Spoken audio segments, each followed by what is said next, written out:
Dearest gentle viewer, I present you with a conundrum. A fabulous game designer wishes to grow her sphere of friendly acquaintances in Boston. She does what comes naturally to her and of course designs a huge party game for a lot of people to play, but in order to test that party game, one requires a large sphere of friendly acquaintances in Boston. Do you see the issue here? I'm Terry Ross. I'm a fabulous game designer, and this is the story of how I created my second free game of the year, Masquerade for Romantic Eccentrics. You know, the seed of this game was actually planted 2 years ago by the infamous Detroit Bridgerton ball. If you haven't heard, it was sort of the frilly American cousin of the similarly disastrous Willy Wonka experience. So in 2024, this scam event company sold expensive tickets to a very much not licensed immersive experience based on the Netflix Bridgerton TV show. Fans of the show, most of whom were women, paid hundreds of dollars on tickets and their outfits, and they were expecting a romantic recreation of Regency England. The party that they actually got was so bad, it made the national news. The music, the decorations, the food, all disasters. The only entertainment of the night was a pole dancer, and they didn't even pay the pole dancer. Now, did I enjoy watching all of the wreckage unfold online? Yes, absolutely. But I was also a little bit haunted. Because here's the truth, okay? When people buy tickets to these romantic fantasy ballroom events, of which there are actually many, the dancing and the gowns are nice, but they're not the true allure. Nobody wants to spend half of their rent money to take cute selfies and nibble on themed hors d'oeuvres. What the girlies really want, okay, is court intrigue. They want gossip whispered behind a fan, secret identities, witty repartee with a handsome rival, dancing with a stranger across a candlelit room. They want to participate and become heroes in a story. Girlies, I'll be honest, what you want cannot be achieved in a $300 immersive experience. What you need is a social deduction game. Social deduction games are honestly, in my opinion, one of the most, if not the most, underrated genres ever. This is a genre that powers games like Werewolf, Blood on the Clock Tower, Survivor, Among Us. Games about communication, miscommunication, lying and catching lies, playing a character, and reading intent. I think what's so unique and powerful about these mechanics is they are fundamentally human interactions. They're really coated in that nebulous, sticky substance that makes us who we are. Players will find that even through the schemes and subterfuge, they bond. You know, a good 20-minute round of a social deduction game can stay with you for years. It's really that powerful, which is why I'm constantly baffled by how few social deduction games actually exist and why their formula so often boils down to, okay, everybody vote out the bad guy. Surely it is possible to harness these very powerful mechanics to create the romantic fantasy ballroom experience so many lover girls, myself included, wish to inhabit. And surely the fantasy can be delivered without having to pay an arm and a leg. I just want to invite my friends over and dress in wildly impractical costumes and giggle and sip tea and spill secrets. And if no one wants to make the damn game that I want, then I will. Masquerade for Romantic Eccentrics plays kind of like a giant game of Guess Who. You and your acquaintances have all been invited to a romantic masquerade ball, and you know that your secret crush is also going to be attending. So tonight is your chance to find them and perhaps confess your feelings under guise. At the start of the game, each player is assigned a secret character from a sheet, and they also secretly choose their crush from that sheet. I didn't want everyone to look the same, so I needed to really farm some randomness. This is actually a really cool, fun thing. I went on YouTube, I posted and I asked people to give me real character suggestions. Like it could be a person, it could be like a cartoon character, it could be whatever. And I would try to draw like the fancy dinner party version of that character. So if you're wondering why one of the characters looks remarkably similar to Pink Pantheress and one of them looks like Frank from Pokemon, this is why. Once that's done, the masquerade begins. You're going to be circulating about the room as though you were at an actual dinner party, and you're going to be conversing with guests, you're going to be gathering clues, you're going to be trying to deduce each other's identities, all while you are role-playing as the character you were assigned. What's the big catch? What's the big trick of this? Well, the only information you have about yourself and everyone else at the party is their appearance. Even though Masquerade is similar to Guess Who, there's a pretty important difference. Guess Who is a game with honestly not a lot of longevity because its strategy relies on something called binary search. If you were to ask in Guess Who, does your character have blonde hair? The other person could only respond with yes or no, a binary answer. That answer probably eliminates a significant portion of the board. So you are kind of mathematically guaranteed to find the person you're looking for with like 7 or 8 good questions. And that's not really fun, right? So in Masquerade, this is the important difference. You're not allowed to ask about appearance. The premise of the game is that we're all in disguise. So all lines of inquiry have to be about things like personality and behavior and taste, things which are inherently subjective, and so binary search becomes impossible. Instead of a binary search question like, is your player wearing earrings, you would have to ask something a little more creative like, does your character have expensive taste? And instead of yes or no answers, players are saying things like, sometimes, maybe, or I don't think so. And I know you're thinking, well, what happens if the player who is embodying the character and the player who is looking for the character interpret these things completely differently? The answer is, that's the point. That's what's so fun about it. I didn't do this intentionally, obviously, but I do think it kind of nicely mirrors how in real life we tend to project fantasies onto our crush without ever really knowing them. I don't know, I think that's really cool. It's a social deduction game that has reading intent and miscommunication, but doesn't require you to lie, right? Everybody is trying to be honest, but it's still really difficult to find your crush. That's what's so fun about it. I mean, at least it's supposed to be fun. We still have to test the game.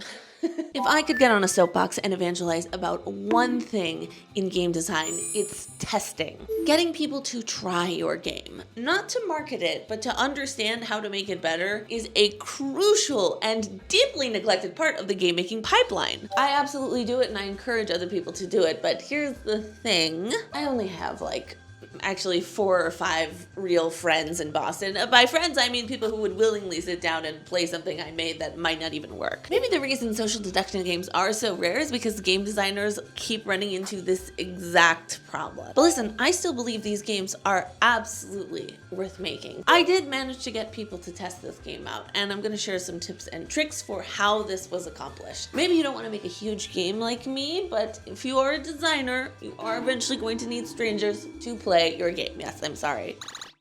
One of my subscribers who didn't live in Boston said they wish they could play this game online, and I thought, okay, why not? With a few small adjustments, I was actually able to run 3 sessions of this game on a temporary Discord server, and it ended up being invaluable. Chat rooms, let's try triple chat rooms. I'm gonna yellow card that one. Someone might still be looking for you as their crush.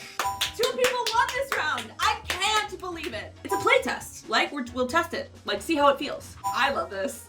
If nothing else, I was entertained. If your game can be adapted for online testing, even imperfectly, I really recommend it.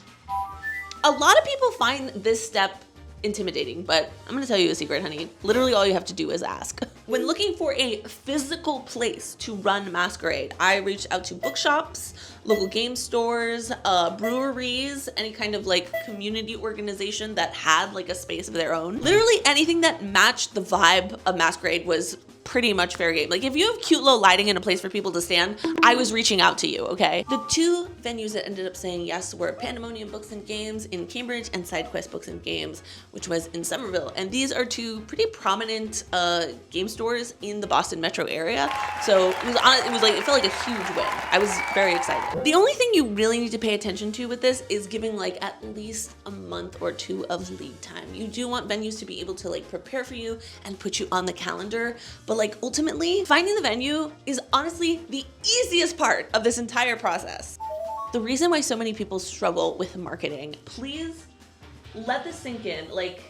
If you take away one thing from this video tonight, please let this sink in. Marketing is only difficult if you are the kind of person who wants something from your community but never gives anything to it. If you're the kind of person who never goes outside, never interacts with groups, never participates in anything, and you suddenly appear and you're like, hey, everybody come and do this thing for me, and you're suddenly like shocked why that doesn't work, that's who the people marketing is difficult for. You need to understand that there are networks everywhere. Even in small communities, like outside of big cities, these networks exist. The reason people struggle to get the word out about stuff that's important to them is the networks that you need to tap into are hidden from you, unless you participate in your local community. If you spend a few weeks in the same coffee shop, you will suddenly realize that you are now allowed to put things on the bulletin board. You can now read the bulletin board, you have access to it. If you go to a regular knitting meetup somewhere, you will suddenly realize you have access to a Facebook group or a Discord group,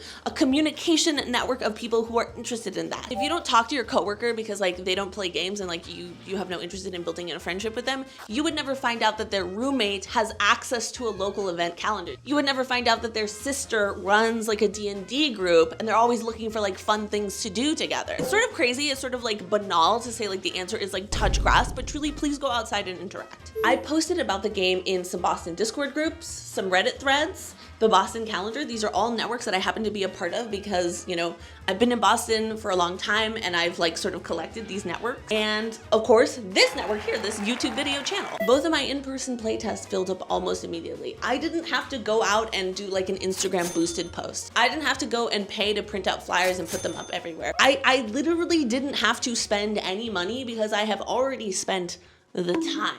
All right, well, we should probably talk about people who cancel.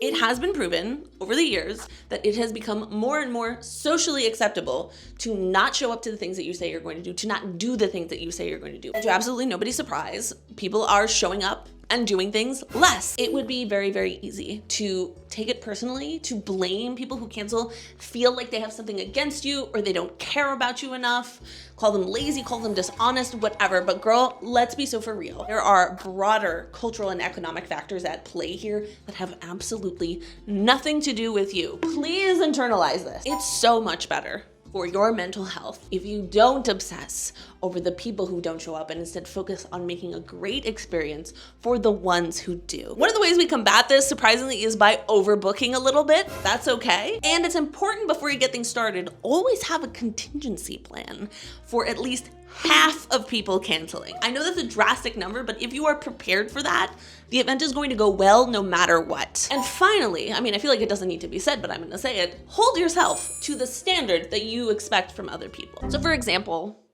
totally random hypothetical, right? Like totally random, let's say like two snowstorms hit exactly on the day that you're having both of your in-person playtests, and you know, just hypothetically randomly like a bunch of people can't make it because it's snowy outside, it's difficult to get to the venue. A lot of people aren't going to be able to show up, but some people still will, and they're expecting you to show up for them as well. And you should do it because you're going to have a really good time.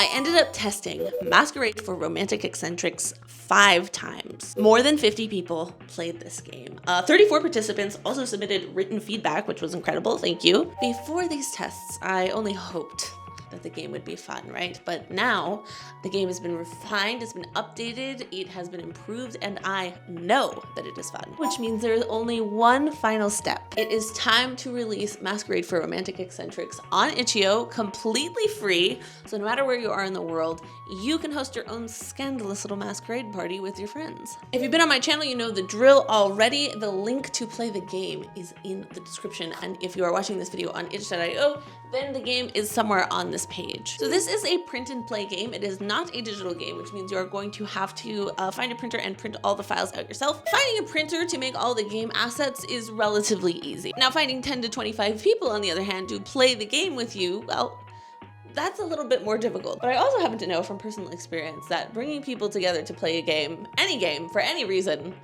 it's usually worth it.